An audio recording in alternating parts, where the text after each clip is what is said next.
Sabakati Sadma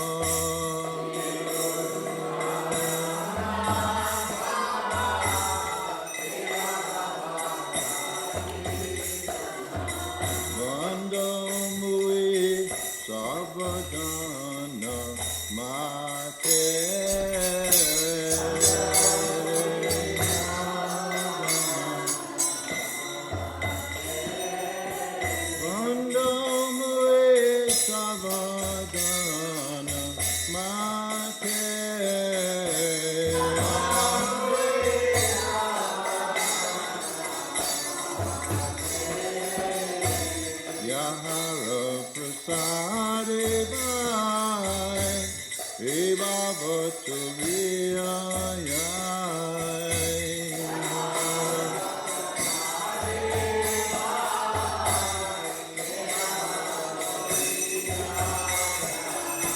Krishna Prapti Hoya Hoite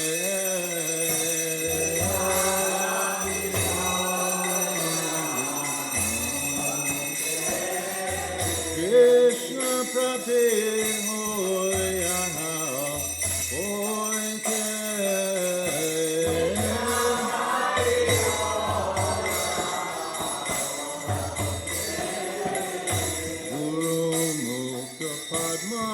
Padmavakya Chite Te Kuriya Aikya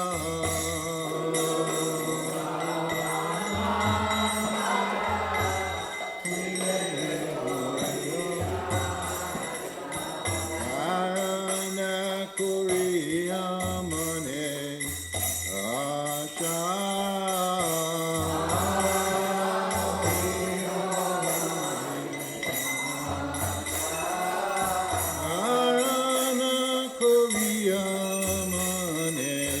Asha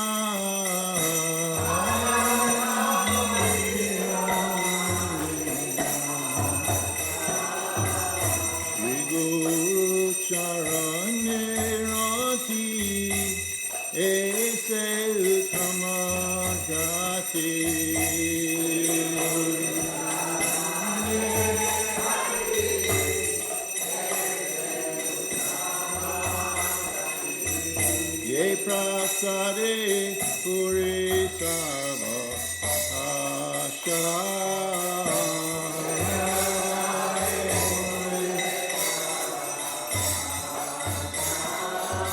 Ye prasade puri sarva asha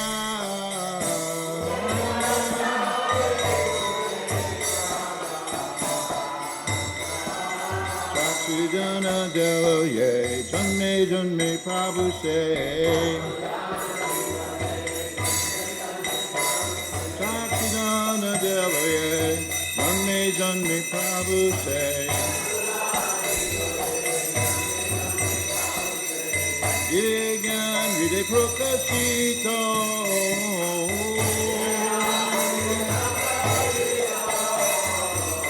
Digan Vide Prokashito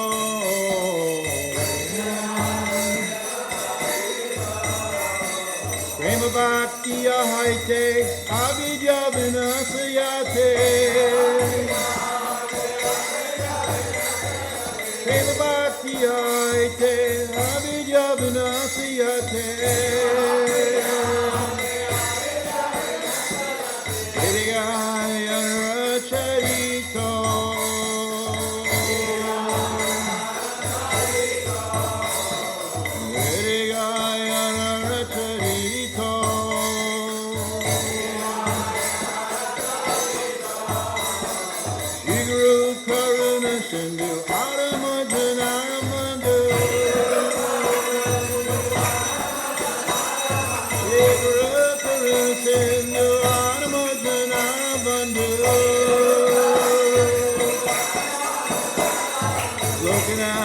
Lokira Jivana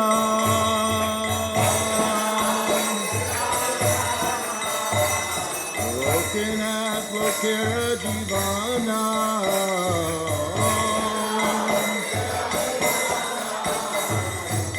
Prabhu Kordai de Amore Padachaya. Mahaprabhu Kordai de Amore Padachaya.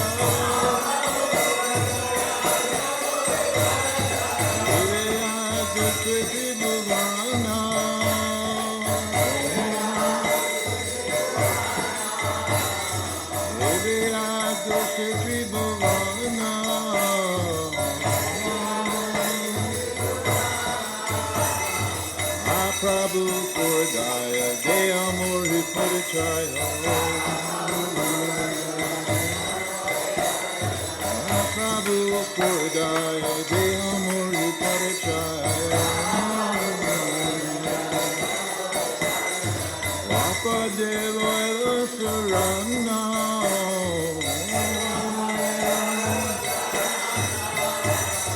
Vapa Deva Sarana. Jaya Prabhupada, Prabhupada, Jaya Prabhupada,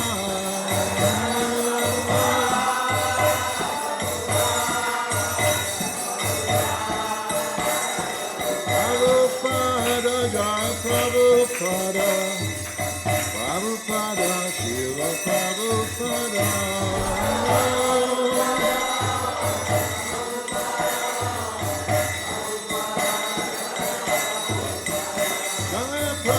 Prabhupada, Prabhupada, Prabhupada,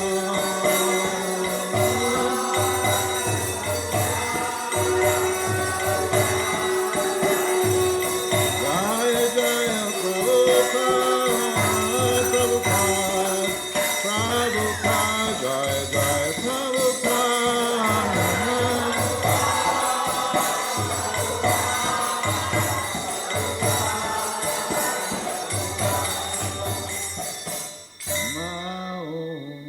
Vishnu Padaya, Krishna Prastaya Bhutale, Srimate Bhakti Vedanta Swami Niti Namine.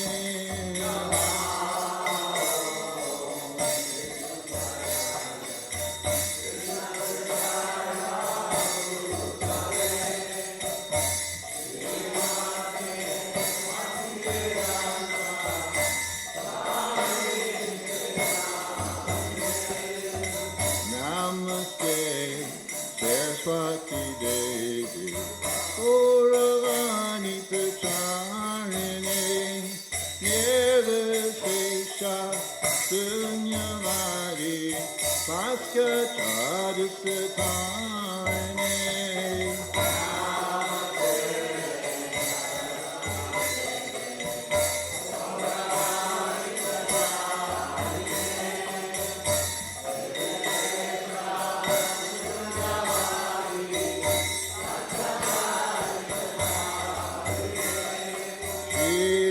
Krishna, Chaitanya, Prabhu Nityananda, Shri Advaita Gadadhar Shivasari Gaur, Bhakta-vrinda.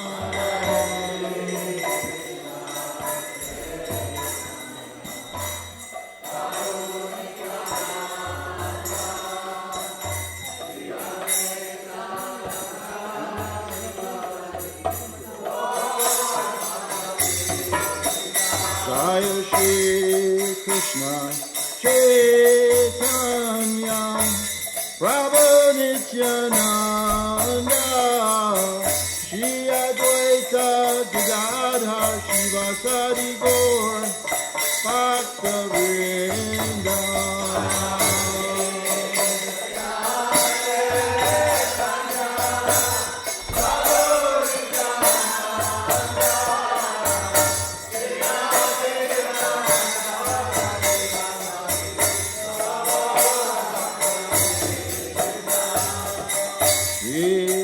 Krishna Chaitanya Prabhu Nityananda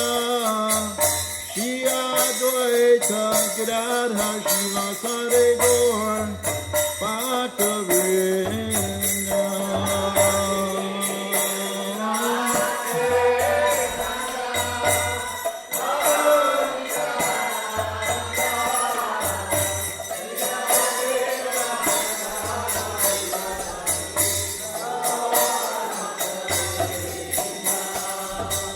Hare Krishna, Hare Krishna, Krishna Krishna, Hare Hare, Hare Rama, Hare Rama, Rama Rama, Hare Hare.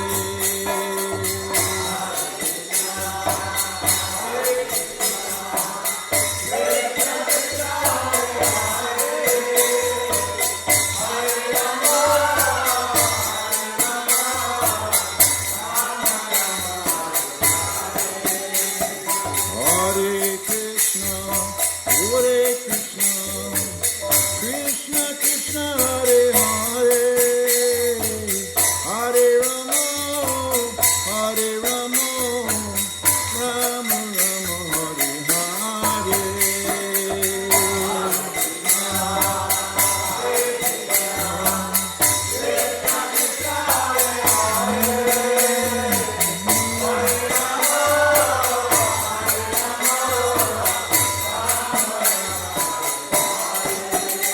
Hare Krishna, Hare Krishna, Krishna Krishna, Hare Hare, Hare Rama, Hare Rama, Rama Rama, Hare Hare.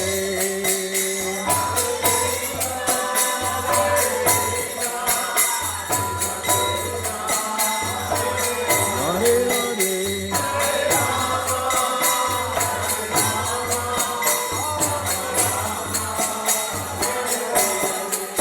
Hare Krishna, Hare Krishna, Krishna Krishna, Hare Hare, Hare Rama, Hare Rama, Rama Rama, Hare Hare.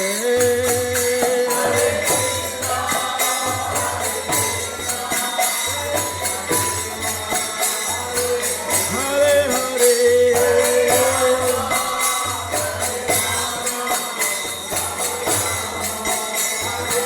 Oh, Hare Krishna, Hare Krishna, Krishna Krishna, Hare Hare, Hare Rama, Hare Rama, Rama Rama, Hare Hare.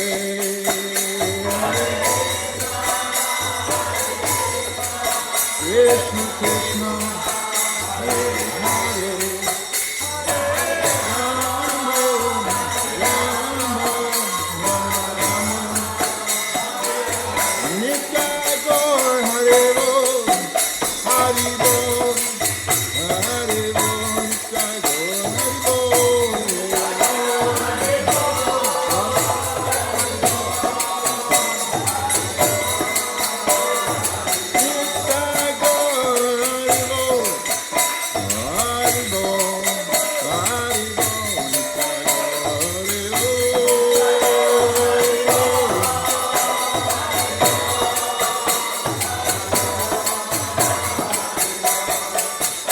Hare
Krishna Krishna, Hare Hare, Hare Rama, Rama Rama, Hare Hare.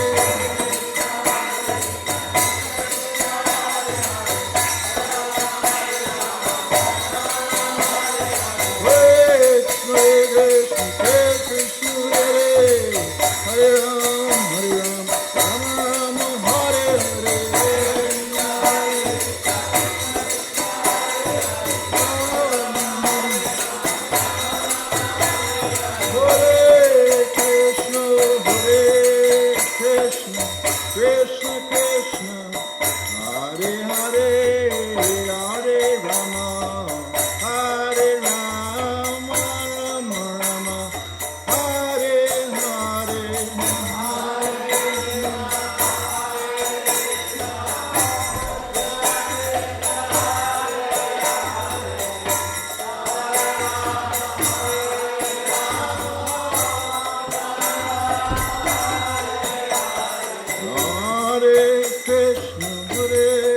Krishna, Krishna Krishna, Hare Hare, Hare Rama, Rama Rama, Hare Hare.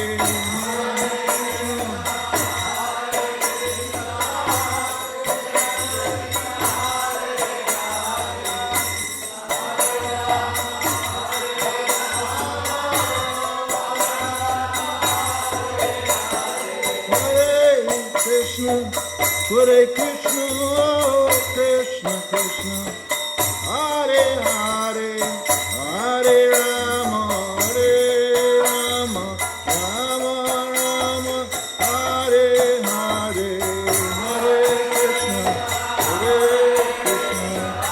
Krishna Krishna, Hare Hare, Hare.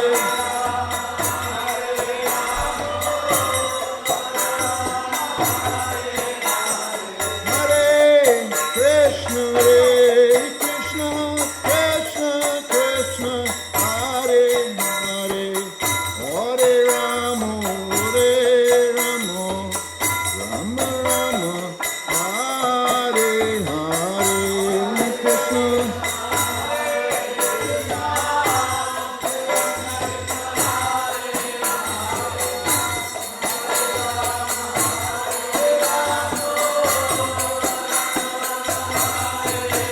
Hare Krishna, Krishna Krishna, Hare Hare, Hare Rama, Rama Rama, Hare Hare.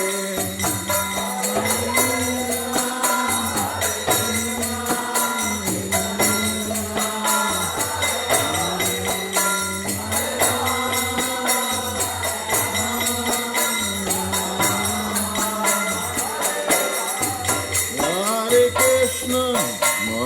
Krishna, Krishna Krishna, Hare Hare, Hare Rama, Rama Rama, Hare Hare.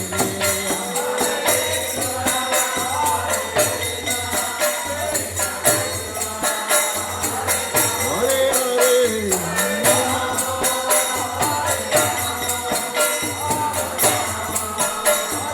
Hare Krishna, Krishna, Hare Hare, Hare Rama, Rama Rama, Hare Hare.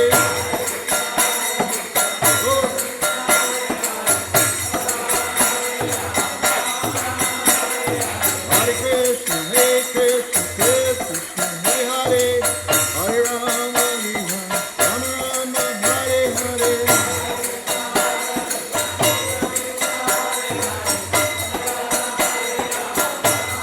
Hare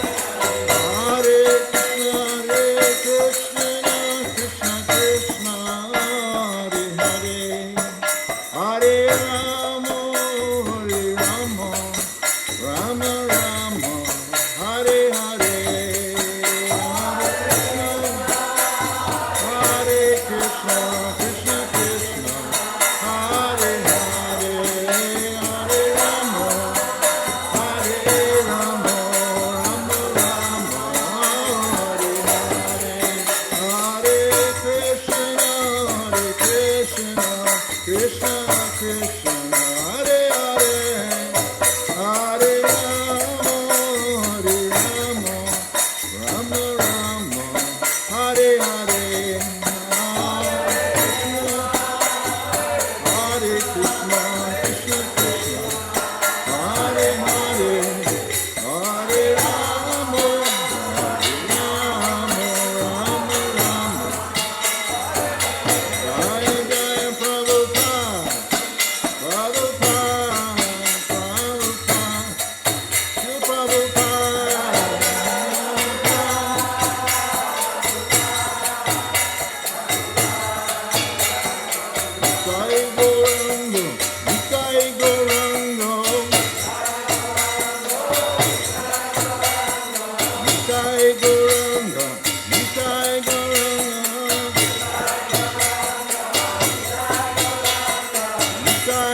Krishna, Krishna, Hare Hare, Hare Rama, Hare Rama, Rama Rama, Hare Hare.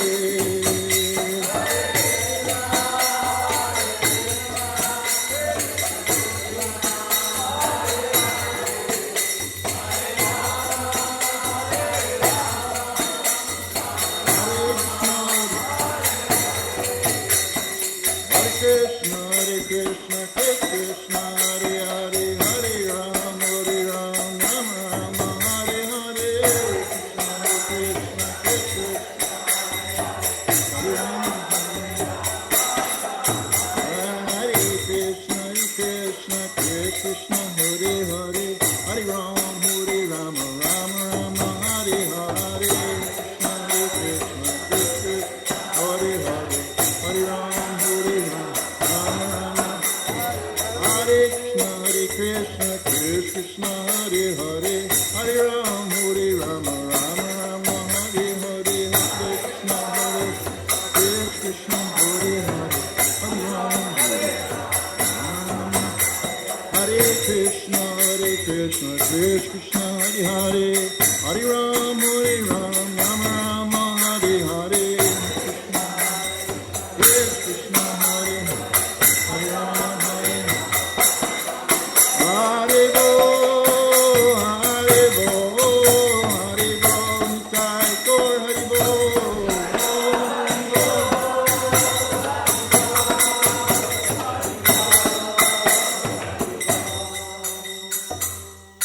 Jai Om Vishnupad Paramahamsa Parivajikacharya Sattva Sarasri Srimad Bhaktivedanta Swami Srila Prabhupada Ki Jai. Jai Om Vishnupad Paramahamsa Parivajikacharya Sattva Sarasri Srimad Bhaktivedanta Saraswati Goswami Prabhupada Ki Jai. Ananta Koti Vaishnavindi Ki Jai. Namacharya Siva Haridas Thakur Ki Jai. Prince Kahansi Krishna Chaitanya Prabhu Nityananda Sri Advaita Gadadhar Srivasari Gaur Bhaktinindi Ki Jai. Sri Radha Krishna Gopinath Shyam Kunda Radha Kunda Giri Govardhan Ki Jai. Sri Vrindavan Dham Ki Jai. Mayapur Navadvip Dham Ki Jai. Jagannath Puri Dham Ki Jai. Nuramaneti Ki Jai. Sri Gaunitai Ki Jai. Sri Krishna Balaram Ki Jai. Sri Radha Shyama Sundar Ki Jai. Samaveta Bhaktivinoda Ki Jai. Oh Premananda. All glories to the assembled devotees. All glories to the assembled devotees. All glories to the assembled devotees. All glories to Sisi Guru Anga. All glories to Srila Prabhupada.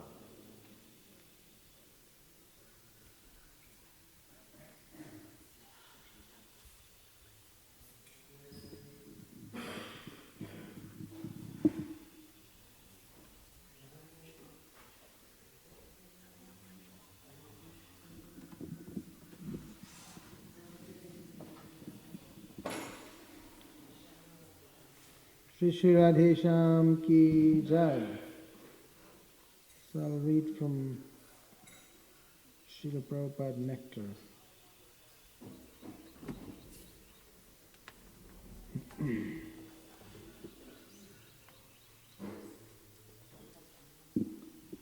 Prabhupada tells short stories. Srila Prabhupada wanted his devotee scientists to form the Bhaktivedanta Institute. By writing books and giving lectures, they should destroy the theories that life comes from matter and that there is no supreme being. The atheistic scientists will be very stubborn, he warned them. To illustrate the stubbornness of the materialists, Prabhupada told the story of scissors philosophy. Two men were arguing about which cutting instrument should be used, a knife or scissors. Knife, said one. No, scissors, said the other. Their talk became a heated fight. If you don't agree, said the man who advocated the knife, I will throw you in the river. No, I'll never change my mind. It's scissors. So the knife advocate threw the other into the swift river. He swam for a while but became exhausted and began to sink.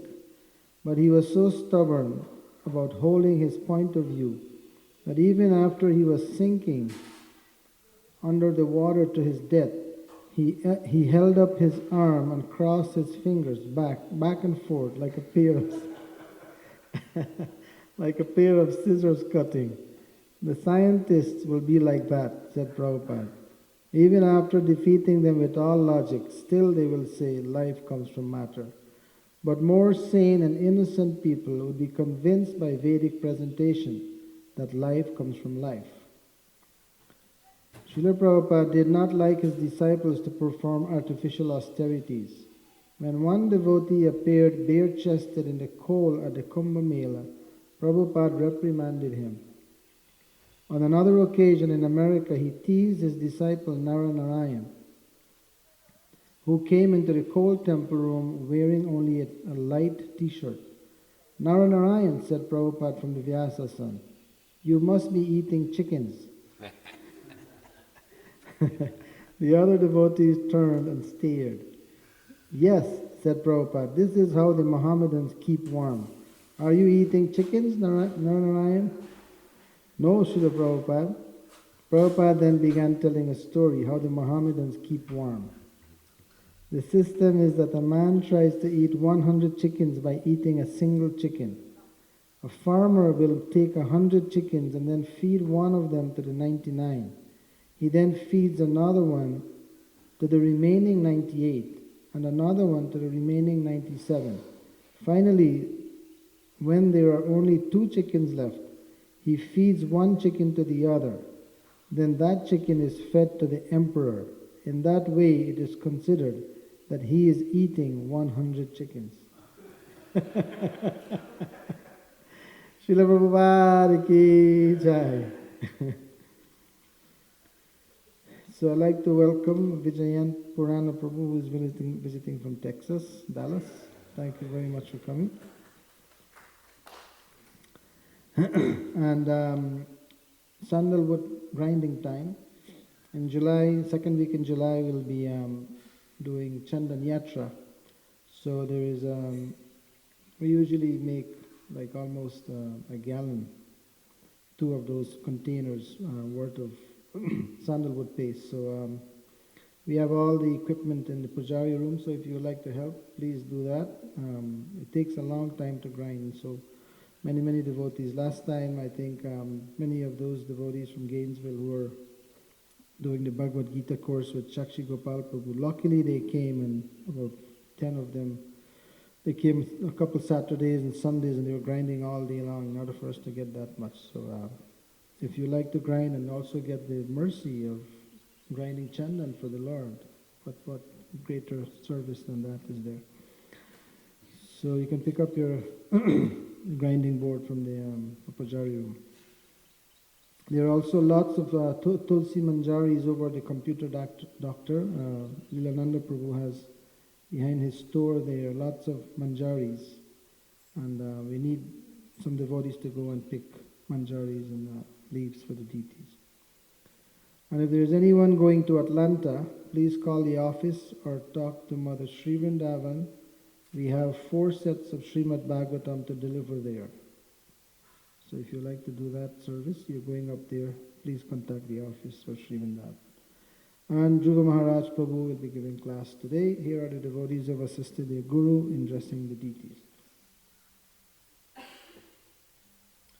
Shri Shri Radhesham were dressed by Mother Mantrini, Chuta Radhesham by Mother Leela, Shri Shri Krishna Balaram, Raghunath Prabhu, Chuta Krishna Balaram, Mother Rasa Manjari, Shri Shri Gaur Nitai, Mother Shama Priya, Chuta Gaur Nitai by Mother Sri Vrindavan, and the Gurus and Lord Nishingadev by Mother Dhuri Gopi.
Jaya Radha Madhava Kunja Bihari.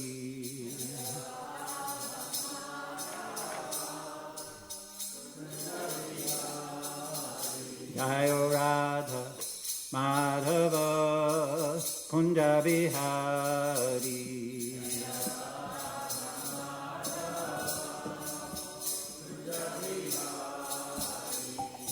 Gopijana Vallabha Girivardhari.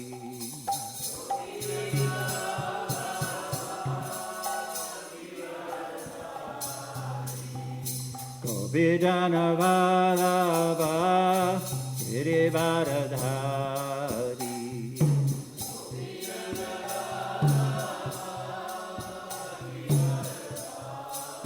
Yashodanandana Braja Janaranjana.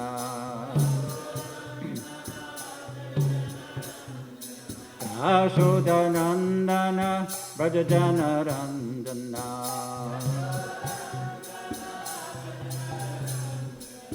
Yamuna Tira Vanachari. Yamuna Tira Vanachari.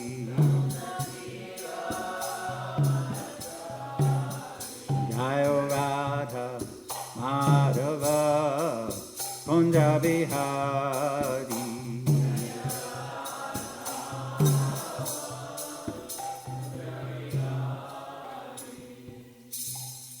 Jayam Vishnupad Paramahamsa Parivajikacharya Satutta Sarasri Srimad Bhaktivedanta Swami Srila Prabhupada Ki Jai.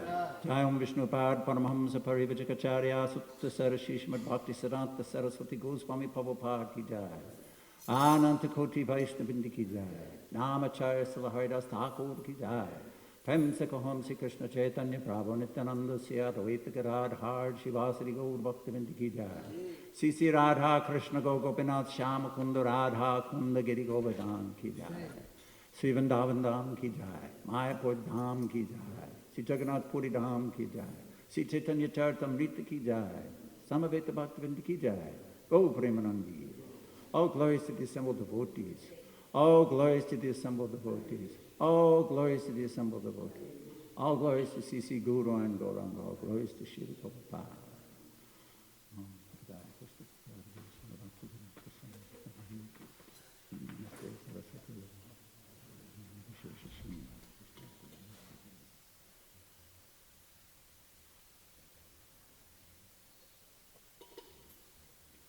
Jaya Jaya Sri Chaitanya Jaya Nityananda. Jaya Dvaita Chandra Jaya Gaura Bhakta Vinda. Jaya Jaya Sri Chaitanya Jaya Nityananda. Jaya Dvaita Chandra Jaya Gaura Bhakta Vinda. Jaya Jaya Sri Chaitanya Jaya Nityananda.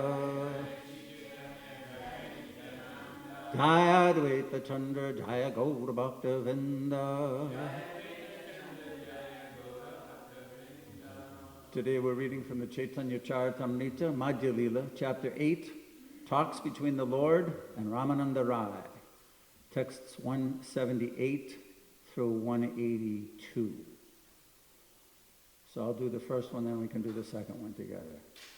Nijanga Sora Balaye Garva Parayanka Tatevase Ache Sada Chante Krishna Sangha. Srimati Radharani's bedstead is pride itself, and it is situated in the abode of her bodily aroma. She is always seated there thinking of Krishna's association. Let's do this one together. Krishna Nama Gunayasa Atavam Sakane.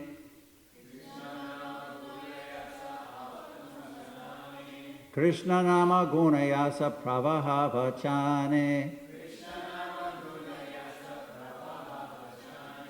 Krishna Nama Gunayasa Atavam Sakane.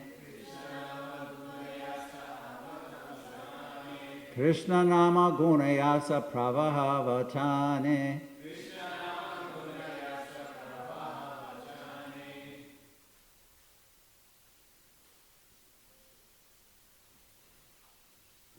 Nobody wants to try that one? Pretty easy. Krishna nama gunayasa avatam sakane.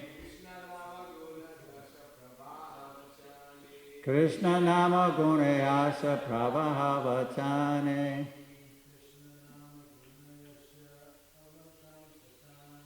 Krishna nama gunayasa avatam sakane. Krishna nama gunayasa pravaha vachane.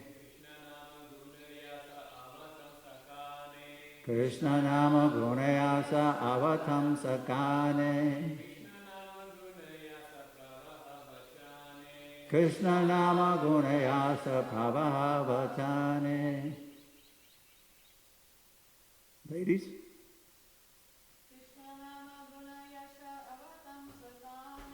Krishna nama gunayasa avatam sakane. Krishna nama gunayasa pravaha vachane. Krishna nama gunayasa avatam sakane. Krishna nama gunayasa pravaha vachane. Krishna of Lord Krishna. Nama, the holy name. Guna, the qualities. Yasa, the fame. Avatamsa, ornaments. Kane, on the ear. Krishna, of Lord Krishna. Nama, the holy name. Guna, of the qualities. Yasa, of the fame. Pravaha, waves. Vachane, in her talking. Translation. Srimati Radharani's earrings represent the name, fame, and qualities of Lord Krishna. The glories of Lord Krishna's name, fame, and qualities are always inundating her speech. Can anybody remember or quote a verse which talks about what? Probably an edited format. Anybody else remember some verse which describes someone who's always chanting the glories of Srimati Radharani's name, fame, qualities, and pastimes? Shri Radhika Madhavi Pada Madhya Lila Guna Rupana. Spiritual masters always chanting the holy name, qualities, and pastimes of Krishna, just like Srimati Radharani. Krishna ka karhe shama rasa madhupana nirantara punakare Krishna rasarvakama. Srimati Radharani induces Krishna to drink the honey of the conjugal relationship. She is therefore engaged in satisfying all the lusty desires of Krishna. Krishna Ravi Sura Prema Ratnera Akara Anupama Gunagana Purakalevara. Srimati Radharani is exactly like a mine filled with valuable jewels of love for Krishna. Her transcendental body is complete with unparalleled spiritual qualities. This one's a little bit different meter. It's a different book that he's quoting. Ka Krishnasya pranaya januba Srimati Radhikaika Krishna prayasyanupama guna Radhikaika nachanya Jaimyam kesi dvistita ratanis tvaravatam kuchesya vancha puryatai prabhati Hare Radhikaika nachanya. If one asks about the origin of the love of Krishna, the answer is that the origin is in Srimati Radharani alone. Who is the most dear friend of Krishna? The answer again is Srimati Radharani alone, no one else. Srimati Radharani's hair is very curly.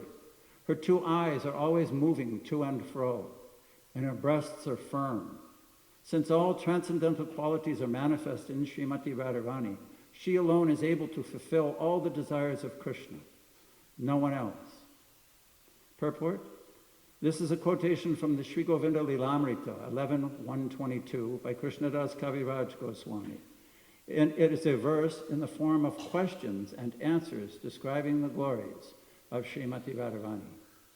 Om Jnana Timirandasya Gyanandana Shalakaya Chakshurun Militam Gena Tasmai Sri Gurave Namaha. So we're continuing the discussion between Ramananda Rai and Chaitanya Mahaprabhu, which is similar to an expose of the Gaudiya Vaishnava philosophy from A to Z. It's also a synopsis, an overview of the entire Vedic path or Vedic culture, or what Vedic culture is presenting. You may remember that when they first started, Lord Chaitanya asked, what is the goal of life? And Ramananda Rai began with Varnashrama Vacharvata, that one should follow their duty in the Varnashram duty, in the Varnashram system. It's like karma yoga, doing your duty, the beginning. And Srila Prabhupada often compared yoga to a ladder. He gave lectures on the yoga ladder, the system of yoga, from karma yoga to jnana yoga to dhyana yoga to bhakti yoga. And he compared it with stairs going up a skyscraper. It's all one unit, but there are different levels. And one who's on the 50th step is not the same as the person on the 5th step, nor the same as the person on the 500th step. So they're all experiencing the absolute truth, but from a different point of view according to their level on the staircase. But everyone, everywhere, has some relationship with the Supreme Lord. Vadanti tat tat vavidas, tatvam yajjnanamadvayam, brahmeti paramatmeti bhagavan iti sabdite. Advayam means it's non-dual. It's not two different things, it's one thing. The staircase is one. It's one big ladder. But you could say that each step is individual, because it's one, but it's connected to the other ones. That's a Chinta Bheda Bheda Tattva. It's one and it's different. So depending on one's position, they'll view and understand and realize that absolute truth according to their relative situation on the staircase. What we have here is, you got to crank your head, crank your neck to look way up at what Ramananda Roy and Lord Chaitanya are discussing. Ramananda Roy has, and Chaitanya Mahaprabhu have escalated to the point where the topics they're discussing are extremely high. Philosophy and rasa, both are there. And the author, Krishnadas Kaviraj, uses a unique tool in order to convey something which is unfamiliar, which is not discussed very much here on earth, not discussed very much in the heavenly planets, not discussed in Shiva Loka, not discussed in the impersonal Brahman, not discussed in Anya Vaikuntha, not discussed in Ayodhya, not discussed in Dwarka. Sometimes in Dwarka, Srimati Radharani is mentioned. But just like Srila Prabhupada gave that example, that if Vedanti tat tat vavidas brahmeti paramatmeti, you see the hill from a distance. You're seeing the hill. You have some relationship with it. It looks like a cloud off in the distance. As you get closer, you start to see maybe some smoke, or you start to see a little more detail. But when you actually arrive at the hill, then you see the homes and the people and the cows and everything else that's going on in the place. It's the same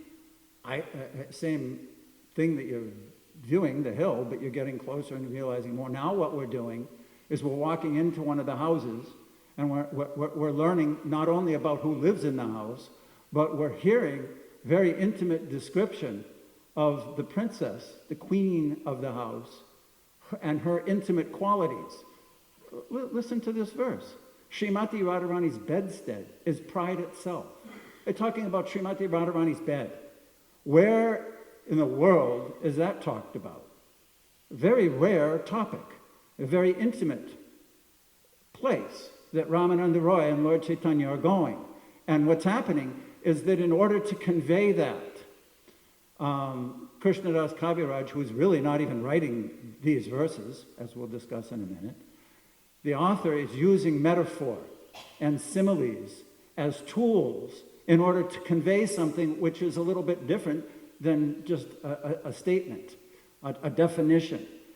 In order to capture someone's qualities or discuss someone's qualities, especially somebody like Srimati Radharani, in order to do that justice, how can it be done? It needs some unique feature. It needs something special, something unique. So when I came across this and realized that my verses have no purports, and they're all about Srimati Radharani's intimate qualities, and I'm cranking my head way up to try and see up there, how can I do that? So I looked up a metaphor. What is a metaphor? How is it used? What is its necessity? A metaphor is a figure of speech that describes a subject by asserting that it is, on some point of comparison, the same as another, otherwise unrelated object. Metaphor is a type of analogy and is closely related with other rhetorical figures of speech that achieve their effects via association, comparison, or resemblance, including allegory, hyperbole, and simile. These are wordsmiths' tools in order to convey something which will pull up and enlighten the reader. So then I thought, what is the difference between a metaphor and a simile? Because I'm not really that acquainted with grammar. But it actually enlightened me.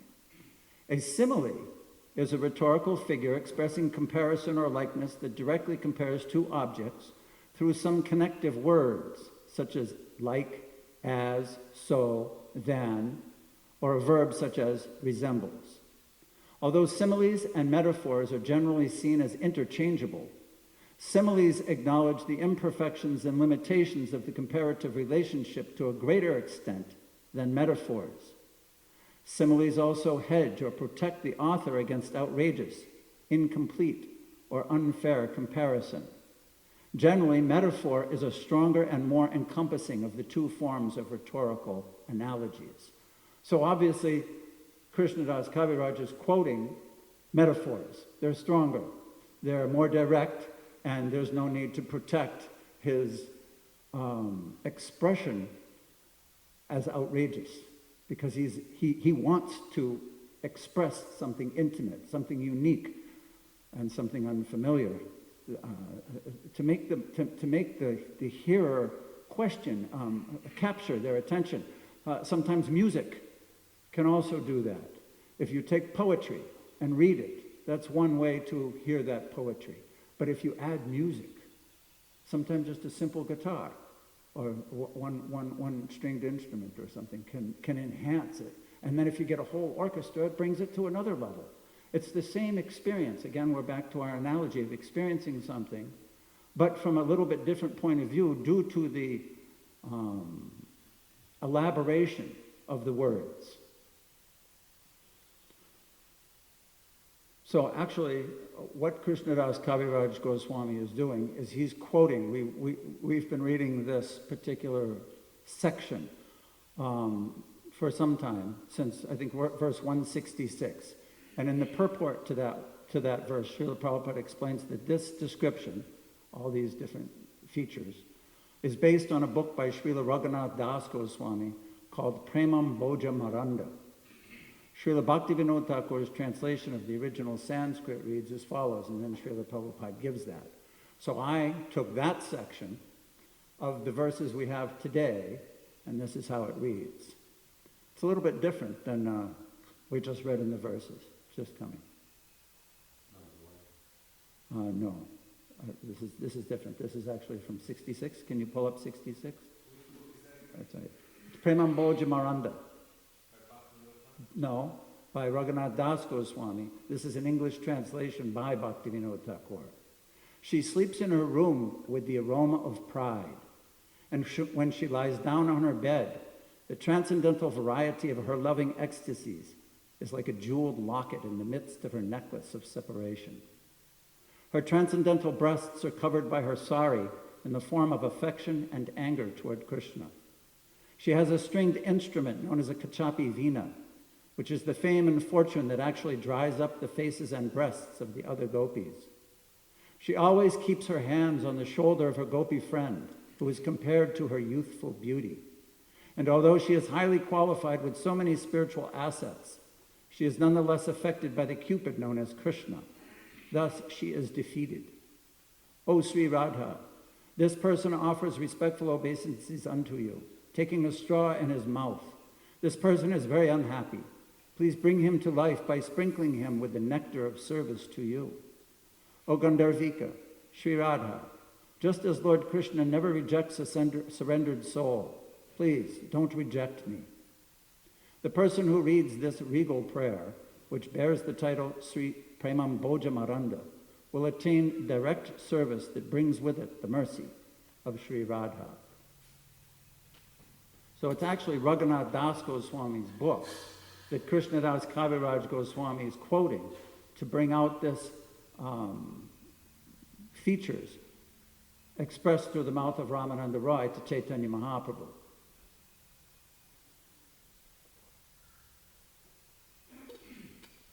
So my next question, as I read this, was where am I and how can I better understand this? And I have a method that recently expanded a little bit of study method of reading Prabhupada's books. As you know, many of you know, we produce audio books. So I like to read the Srimad Bhagavatam and then read the purport.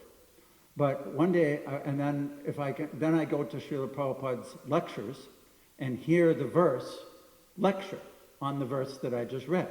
So one of the methods that I figured I'd do was look through the different databases of lectures and find out the chapters that Srila Prabhupada lectured on most, and then make those into audiobooks because there'd be more lectures that I could hear and put into the presentation, which would have a lecture on practically every verse.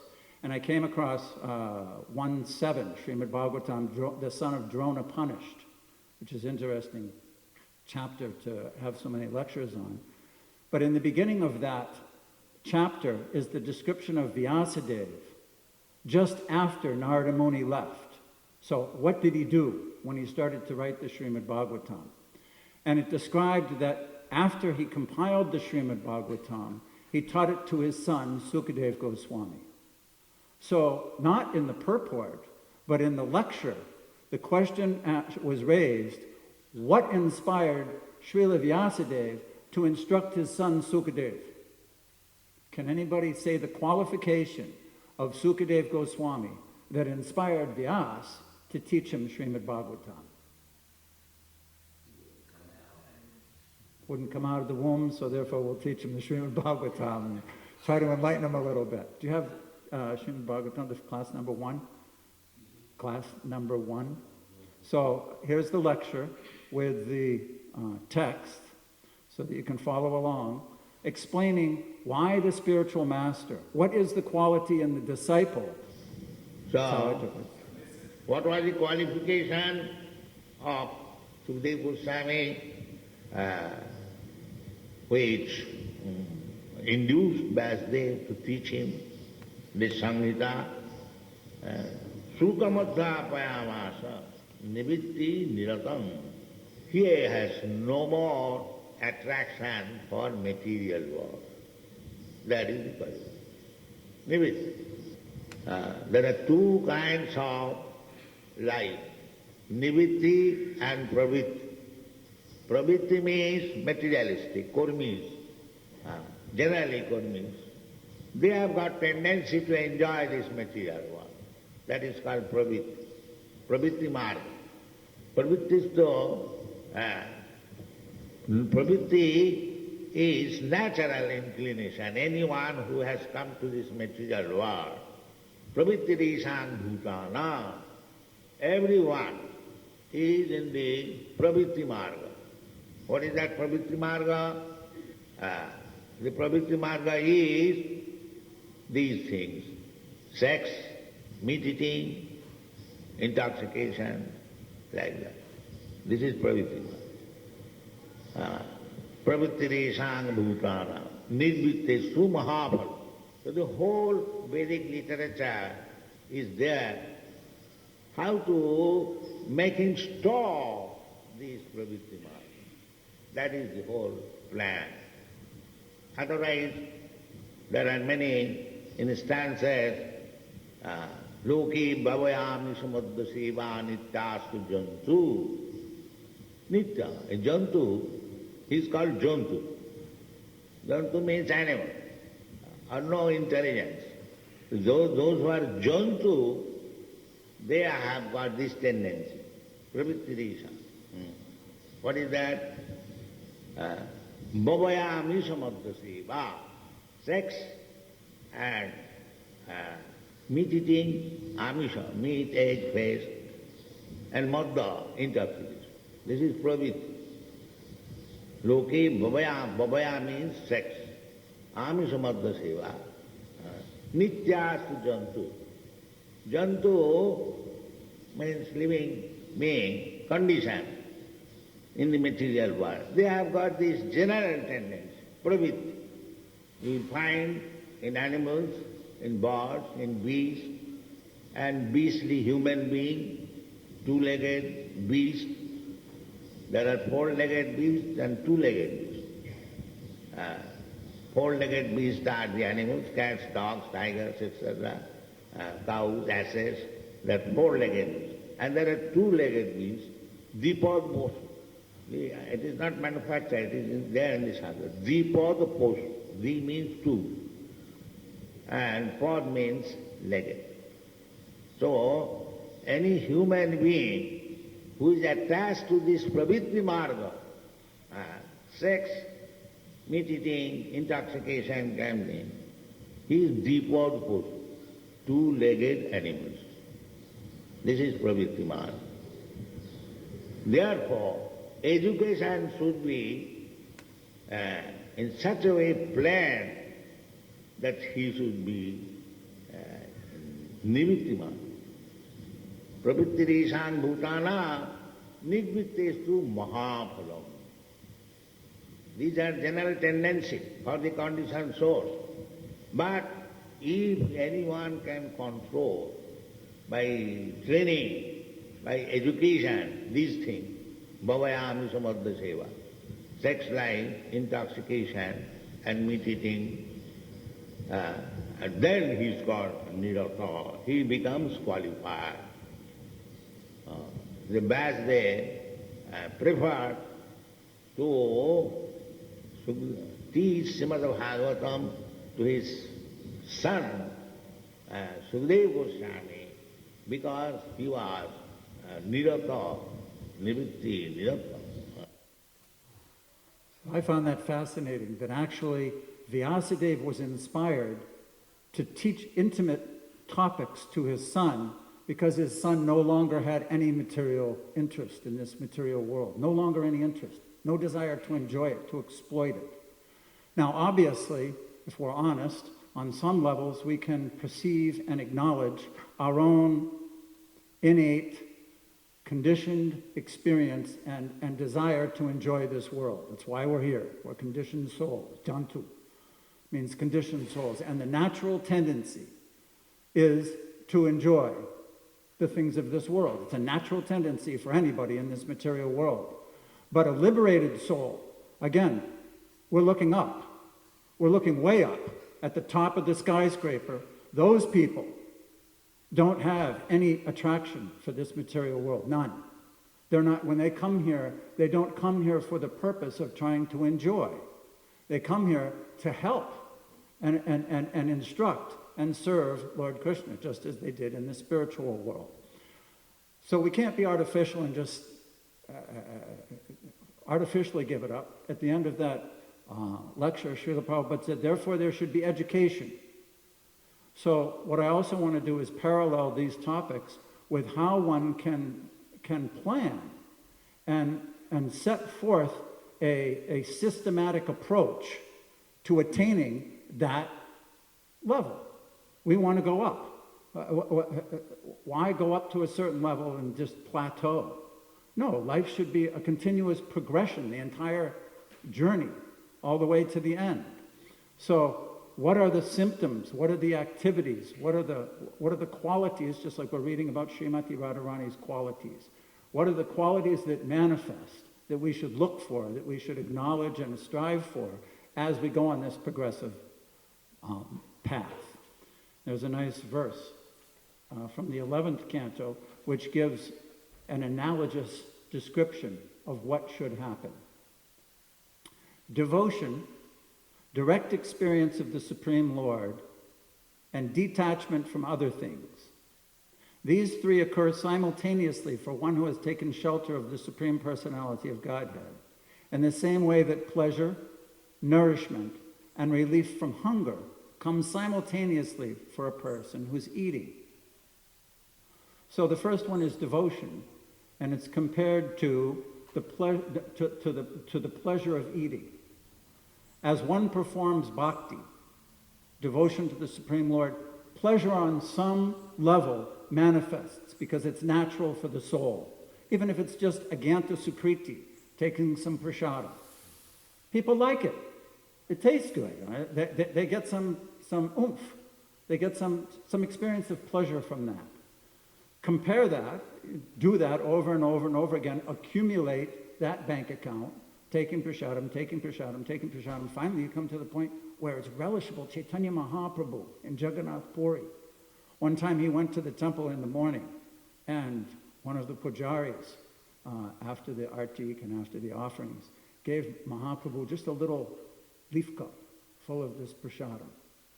Who knows why that prasadam was so unique. But Mahaprabhu took just a taste of it and went into ecstasy. And he brought that leaf cup home. And then he brought his intimate devotees around. He said, just taste this prasadam. It was even, they even took other prasadam, as I remember. They took prasadam, other prasadam, Jagannath, but this particular prasadam. And as he was relishing, he was saying, this is the saliva of Krishna. It's mixed in this Mahaprasad. So his experience of that item was so much pleasurable by the taste by the act of eating. Then also when one eats, one becomes nourished. This is compared with direct experience of the Supreme Lord. Now, when one gets pleasure and direct experience of the Supreme Lord, there may be, again, we're back to the same staircase and relative relationship. So let us look at some of the advanced devotees, the liberated souls, the Mahabhagavats, the Paramahamsas, and what is their direct experience of the Supreme Lord. Madhavendra Puri. Madhavendra Puri was so advanced and so beyond the material pushings and surrendering to the pravritti marg and the vegams and the pushings of his body that he didn't even ask for food. There's one level of Paramahamsa where they go to madhukari. Madhukari is like a bee, madhu. And it goes from flower to flower, just getting a little bit from each flower, and finally they get their honey. So a madhukari is a process where a person will go from door to door, and a renunciate, and especially in Braj and in India, they have this system where a person will just go up to the door and go, Radhe Radhe, and the Mataji in the house will open and give little japati, some sabji, just a little bit, and he goes house to house to house to house, and fills up his tiffin, and then sits down and takes prasad. So Madhavendra Puri wouldn't even do that. No. So he comes to Govardhan Hill, and he's just sitting there chanting Hare Krishna. And this little boy walks up. He says, oh, Babaji, what are you doing? Why are you fasting? Some of the ladies here saw you. I brought you this milk. And it was Krishna. And that night he had a dream where Krishna came into and said, oh, I've been waiting such a long time now on Madhavendra Puri for you to come serve me. I'm in the bushes.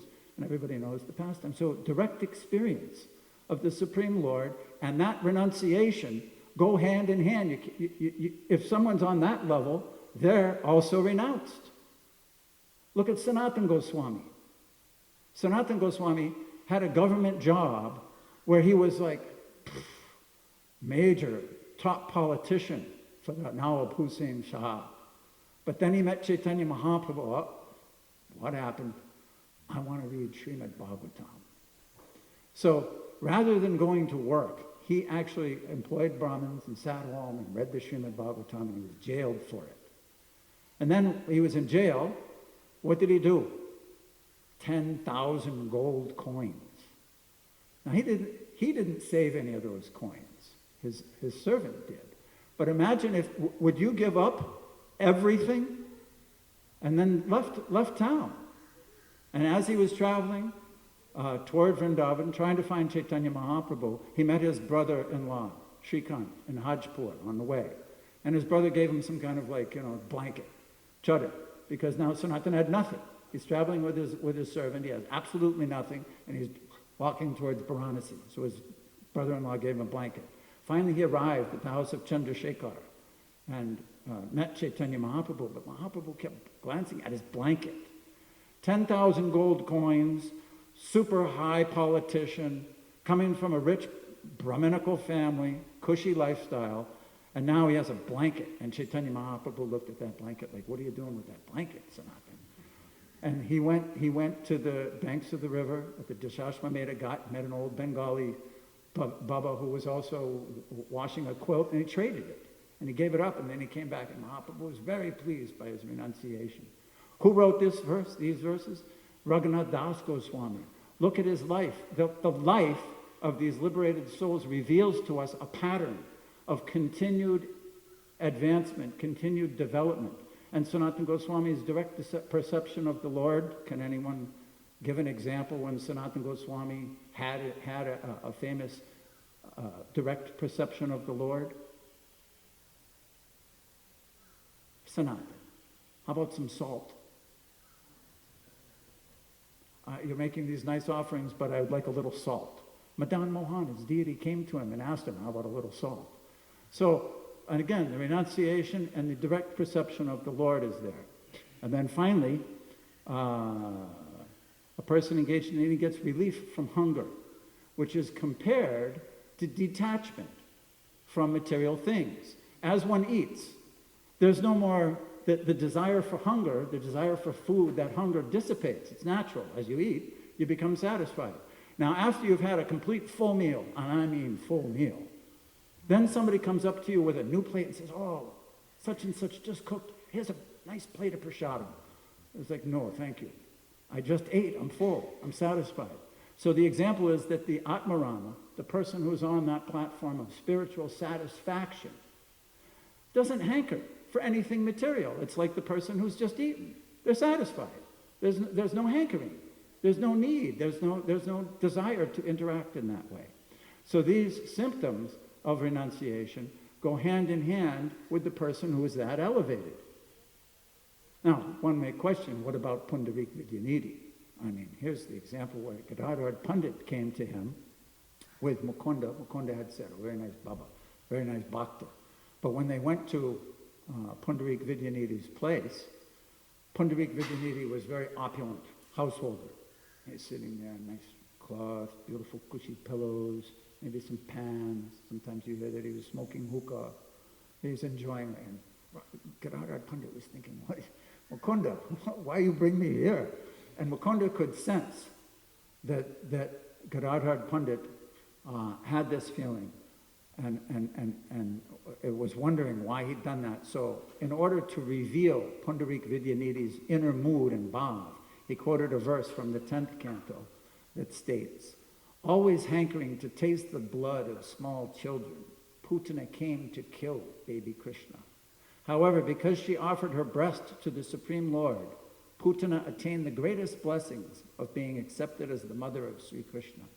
And when Pundarik Vidyanidhi heard this verse about the mercy of Krishna and meditated just for a second on that quality of how he's so merciful that even though she came with the intention of killing him, because she made an offering, he accepted her.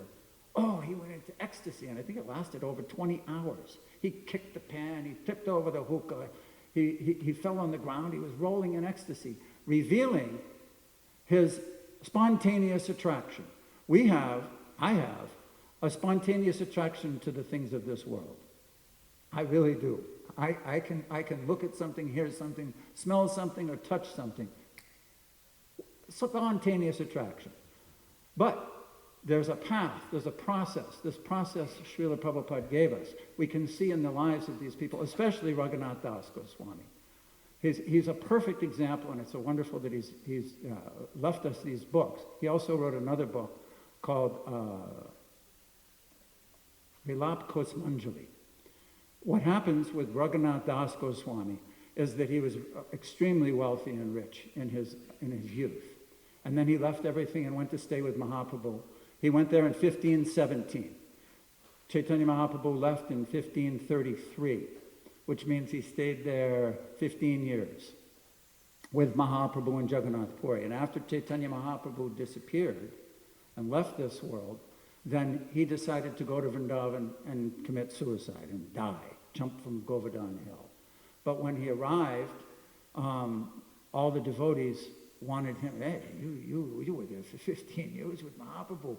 Daily you should speak and explain these things to us. What happened when you were with Chaitanya Mahaprabhu, Swarup Damodar, Ramananda Rai, Kasi Misra, King Bhattar Paruja, Sarvabhauma Bhattacharya? What went on there? Tell us those leelas.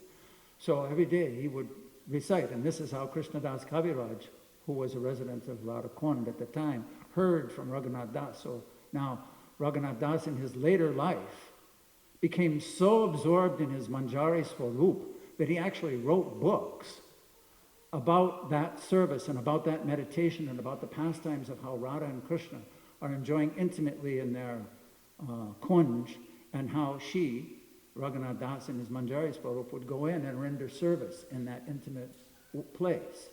Now, simultaneous to that, we have to also see this symptoms.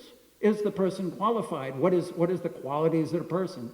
So now we'll hear Srila Prabhupada give a little bit lengthy description of Raghunath Das Goswami and his qualification and his life and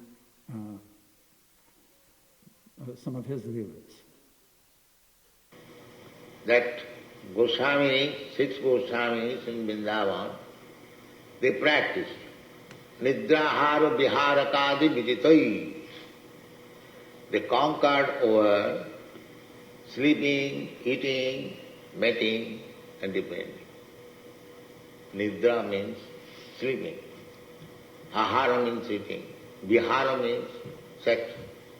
Nidrahara Viharakadi Vijito. Conquered.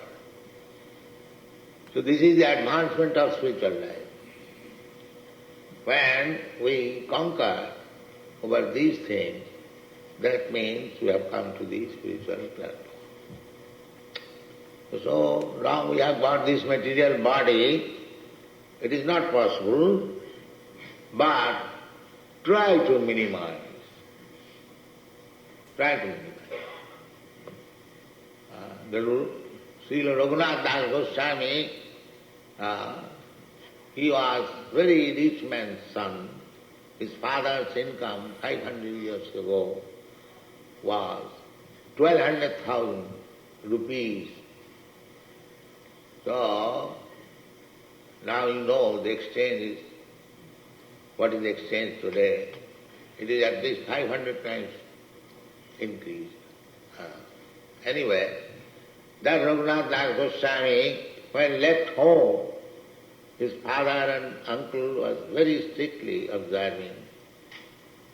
He was given very nice, beautiful wife and very beautiful house, but he was not very much satisfied. He wanted to join Chaitanya Mahaprabhu.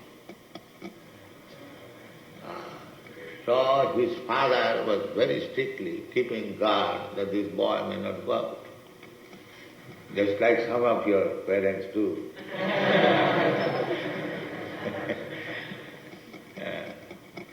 So, but this cannot be checked. So Raghunath Das Goswami, after all, by some tricks, after all, he was very intelligent, rich man's son. He went away to Chaitanya Mahaprabhu, and his mother was advising to his father that why don't you handcuff this boy? So his father was saying that I have already handcuffed him. with such beautiful wife and such beautiful residence, and he has opened this. Now what this material handcuff will do? So anyway, he left father's home and approached Chaitanya Mahaprabhu when he was in Jagannath Puri, and he was entrusted to Sarup Damodar Goswami, Chaitanya Mahaprabhu's secretary, to take care of him. So he was practicing these things. How to conquer over eating, sleeping, mating, and defense. It's a long story. Perhaps one who has read Chaitanya Chudamrita. So at last, when he was living at Radha Kunda, he was taking every alternate day a little quantity of butter. Nothing. So it is possible. When he left home, his father sent 4 men and with arrangement that he would get 400 rupees. In those days, 400 rupees mean at least 20 times. What is it? 400 rupees 20 times? Some thousand. 8,000 rupees for his personal expenditure. So he was utilizing that money by inviting sannyasis of Jagannath Puri. There are many sannyasis. So Chaitanya Mahaprabhu was also being invited. After a few days, there was no invitation. So Chaitanya Mahaprabhu inquired his secretary, why Raghunath does not invite? So he replied that he refused to take his father's contribution. So Chaitanya said, it is very nice. It is not that money will come from home and I shall become a renowned sort of life. No. He understood that I have left my home, why shall I take money from my father? So in this way, Raghunath Das Goswami, one of the 6 Goswamis, very important devotee, he used to eat every alternate, not daily. One day starving and the next day a little butter. But he was observing his regulatory principles, taking thrice daily bath and offering dandavat, what is called? But counting, numerical, just like we count 25 rounds minimum. So Raghunath Das Goswami was also chanting by counting. Similarly, he was offering dandavat. You offer dandavat, the same. That is also counting. Sankha purvaka nama gana natihi. Sankha purvaka. Keeping a strength, a numerical strength, just like we are advised, at least 16 now. So these things were going on, not that because he was taking little butter alternative, he lost his strength. No, the strength was all right. So, the fasting means if you don't feel weak, then you fast. Not that you imitate Raghunath Das Goswami, that is not possible in the beginning, but it is possible if you practice. If you practice. Nityahara vihara kadi vidito chattanto dino sankha purvaka nama gana natihi kalavasani krito. So everything is possible. But that is advanced spiritual life. It is no use imitating a higher authority, Haridas Thakur, just like he was chanting not 16 rounds, but 164 rounds. That is not possible. Great, Sanai. Gradually we have to practice. So long we are in this material world, not in the spiritual world, still we have to live very honestly. Then there is hope for raising oneself to the spiritual platform. Leave that on for a minute, okay? So one of the points that I wanted to try to impress upon during this discussion is that Ramananda Roy is talking about the Vedic culture and how it can take a person from the very beginning to the highest, to a fully matured spiritual entity. It's a method, it's a procedure. And Srila Prabhupada was saying in that lecture that with Raghunath Das Goswami, talking about Sukadev Goswami and education and practice, and here he was giving the example of numerical strength. Bhaktivinoda Thakur says that the reason that there's numerical strength is one, to remain steady, to make sure you're chanting the same every day. But the second is that you can increase after some time. Once it's established, once it's set, then the idea is to progress. Don't just plateau and stay the same the rest of your life. The idea is to increase. Add some more rounds. Do more in some way or other so that you can enter more deeply into this topic, become more satisfied on the spiritual level so that the natural detachment, nourishment, and satisfaction of the spirit raises one to the point where the material world becomes less and less influential. And I wanted to end with a couple of verses. Raghunath Das Goswami, there's a book called Stavavali. Rupa Goswami also wrote one called Stavamala. They're a compilation of different poems and songs that these people wrote in their heightened state, and you can hear it just by the use of the metaphors and the beautiful language that's describing the Lord, Srimati Radharani. It's not just a tattva definition, but by the use of those metaphors and similes and different tools of language, they express to us something that's unpalpable. Everybody's experienced it. Have you ever just heard music, like opera? Sometimes people don't even understand it, but for some reason it makes them cry. It's an emotion. It awakens in a person simply by that, something that's not definitive. It's not necessarily a defined state. It's something beyond that. We're spiritual beings. We're not just, there's rasa on one side and tattva. Of course, rasa has to be based on tattva, but rasa is an experience beyond just philosophy. Maddened by the mystic mantra of coyly smiling Radha's words, and his nose more handsome than a beak of a handsome young parrot, an ocean of splendor where the fish of the glances of saintly girls play, Sri Madan Gopal is splendidly manifest.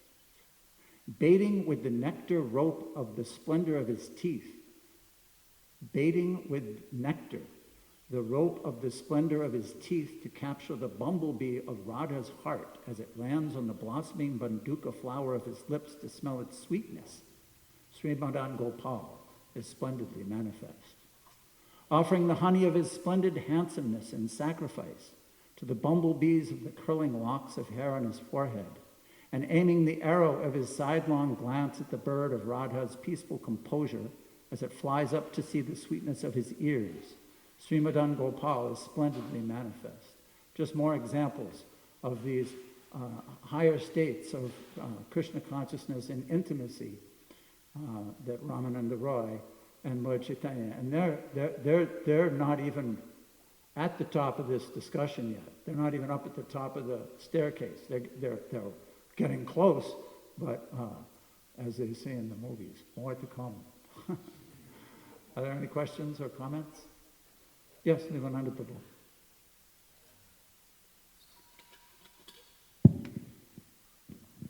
Prabhu, thank you for a wonderful class. You don't cease to amaze me with your preaching. Thank you. Thank you.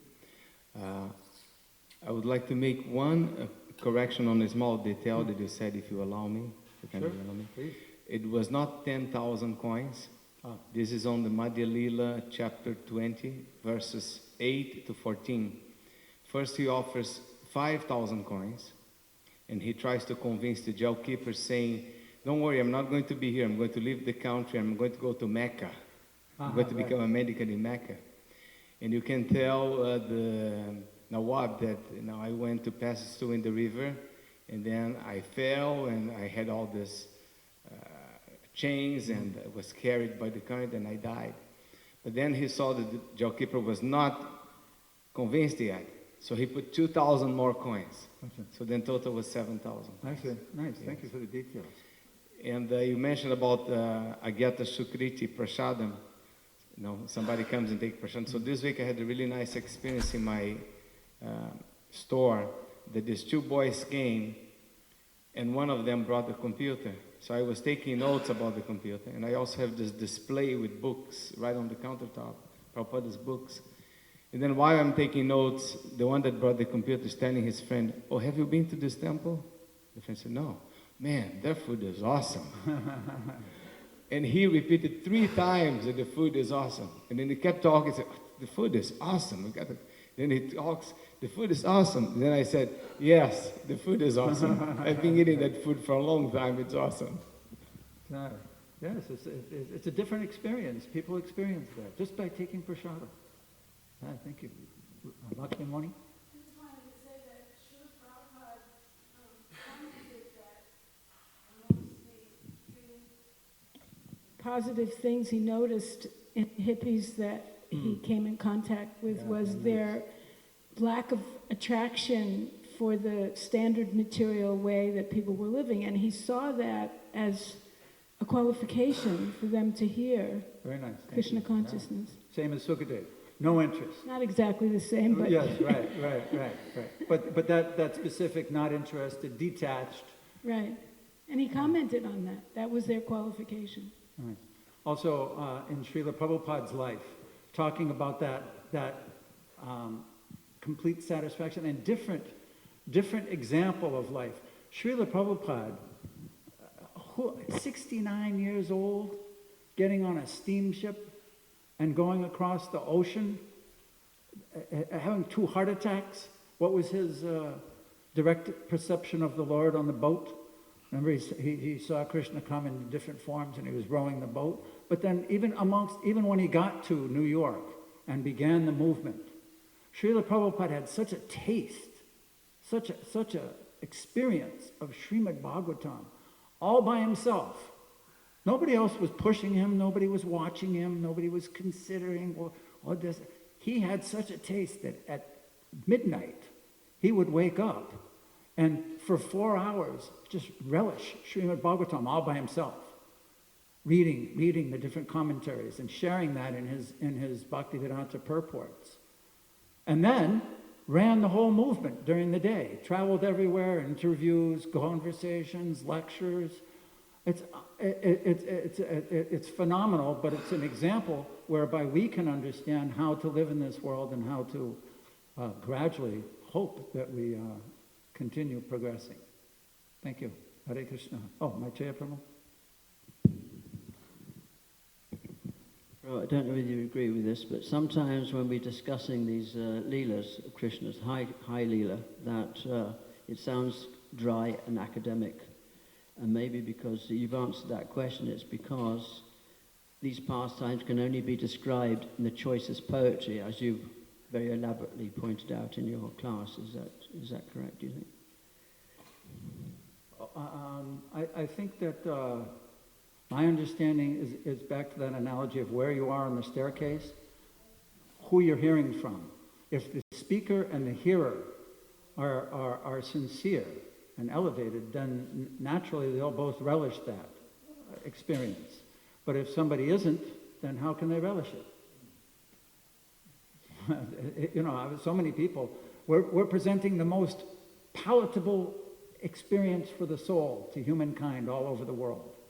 Manusyanam sahasreshu kastidit. But out of thousands, only one's interested. Why? Because pravritti, marg. They're interested. They want that path. They want to enjoy this material world. That's why we're here. Saranga Thakur Prabhu? Hare Krishna, thank you, Prabhu. I was thinking about the ladder of spiritual progression, and if it's possible to tell, or how is it possible to tell if they're advancing or if it's a diversion or a detour. Interesting. That's a good question. In the Chaitanya Charitamrita section of the Bhakti Lata Bij, where the seed of devotion is watered, just as a seed is watered, that which is around it is also watered, and sometimes weeds grow.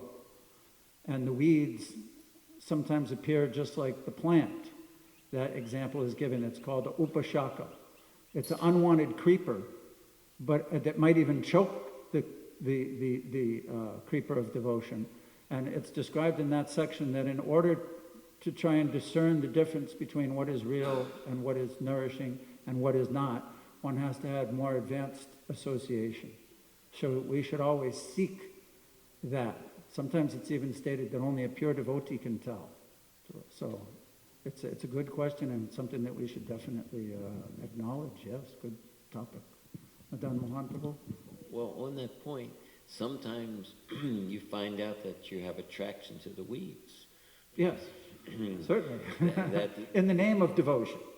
Well, and after some time, then it kind of reveals itself, and it's like, oh my God, how did I get so then here? it's the anartha nivritti in the clearing stage. To pull out the weeds is the clearing stage in the chanting, because then if you maintain the weeds, it becomes the 10th offense, and maybe the 7th offense, and maybe the 8th offense. Well, they all kind of come in. Right. And ultimately, you grew a weed garden. Yeah, and so it's that Karmakanda section is right in, nice. Right in with that. That's why Vedavyas wasn't satisfied. If there's that tendency is there, then all of a sudden now you're getting it. Like the 4 kinds that come to surrender, 3 of them go away, but because they got what they wanted. They came to the Lord, maybe they were in distress. So you're in distress, you're in want of things, and then as you're chanting Hare Krishna, you start getting more facility, and that distracts you, and maybe finds that's where you were. So it seems like out of that group of 4, there was one that stayed, and he was the one who actually philosophically got grounded in the wise. Yeah, it's important for us to know the philosophy. So yeah, thank you very much. Hare Krishna. Sri Chaitanya Charitamrita ki jai, Srila Prabhupada ki jai.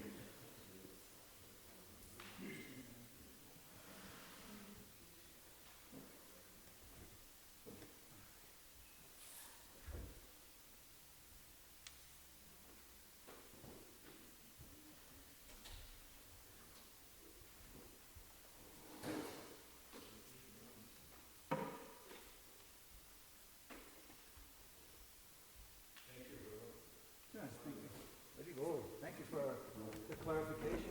I think it was Rupa Goswami who had the 10,000 coins. He left them with a grocer, right? Yeah. It's interesting because late in the pastime, remember that he stayed at this place. Thank you. Stayed at someone's place, and the guy had an astrologer, and the astrologer told him, he's carrying 8 coins. He was ready to kill him for 8 coins, and this one took 7,000.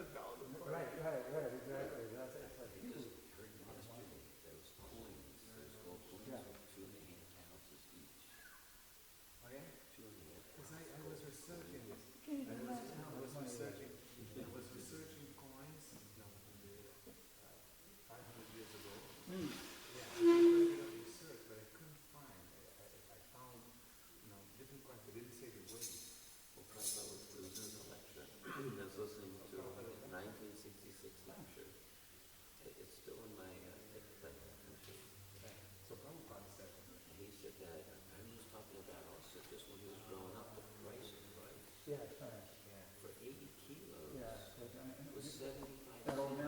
helped us in chorus.